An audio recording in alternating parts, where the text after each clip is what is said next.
বর্তমানে সোশ্যাল মিডিয়ায় সবচেয়ে আলোচিত বিষয় নারীর ডাকে মৈত্রী যাত্রা।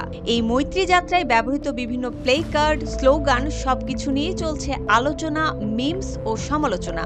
এই মৈত্রী যাত্রাকে কেউ বলছেন বর্তমান সরকারের এজেন্ডা, কেউ বলছেন বিগত আওয়ামী আমলের লোকদের ছায়া প্রকল্প, কেউ বলছেন গ্রামীণ নারীদের বাস্তবতা বিবর্জিত শহুরে নারীদের শোডাউন, এনজিওর প্রকল্প, আবার কেউ বলছেন পশ্চিমা নারীদের প্রক্সি।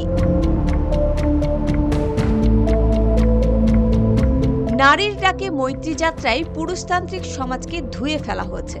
তাদের ভাষ্যমতে রাষ্ট্র ও সমাজে বিদ্যমান ব্যাটাগিরি থেমে যায়নি। রান্নাঘর না হোক কান্নাঘর, গাজী কিচেন হুড স্বাচ্ছন্দ্যময় রান্নাঘরের বিশ্বস্ত সঙ্গী। ব্যাটাগিরি একরকম না, বহু রকম ব্যাটাগিরি আছে। সমাজে অনাস্থা, অবিশ্বাস এগুলো ব্যাটাগিরির স্বাক্ষর। এই ব্যাটাগিরি কেবল শরীরের না, তা ভাষা, চিন্তা এবং আন্দোলনেরও। তাই নারীর জন্য নারীদের দ্বারা সংঘটিত আন্দোলন যতই স্বতঃস্ফূর্ত হোক না কেন, তা প্রশ্নবিদ্ধ হয়ে ওঠে। নারীর ডাকে মৈত্রী যাত্রায় খুব সাবলীলভাবে পতিতাবৃত্তিকে তুলে ধরা হচ্ছে। পতিতাবৃত্তিকে তারা সামাজিক কল্যাণমূলক পেশা হিসেবে স্বীকৃতি চেয়েছে। সমাজের পুরুষগুলোর পৌরষ নিয়ে প্রশ্ন করেছে। এই সমাবেশে আগত নারীদের দাবি, নারীর মুক্তির যে লড়াই সেটা কেবল নারীর জন্য না, কিংবা এটা শুধু লিঙ্গ বিষয়ক কোনো রাজনীতিও না। নারীবাদ একটি বহুমাত্রিক অস্তিত্বের রাজনীতি। এখানে আদিবাসী নারী থেকে চা শ্রমিক নারীদেরও ঢাকার রাস্তায় লক্ষ্য করা গেছে।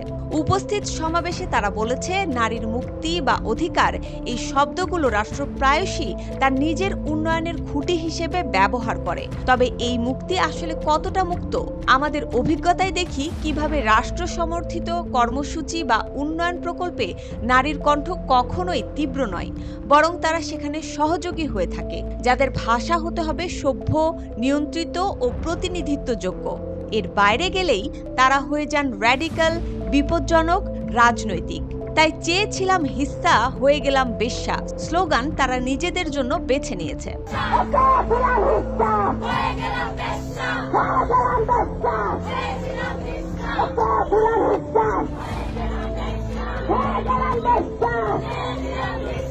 সামাজিক মাধ্যমে নারীদের নিয়ে ট্রল করা প্রসঙ্গে এখানে বলা হয়, যারা এই মৈত্রী যাত্রাকে প্রশ্নবিদ্ধ করে যাচ্ছেন তাদের নিশ্চয়ই নিজেদের ব্যাটাগিরিকে একটু আমলে নেয়ার দরকার আছে, না হলে বাংলাদেশে জুলাই বহুবার আসবে।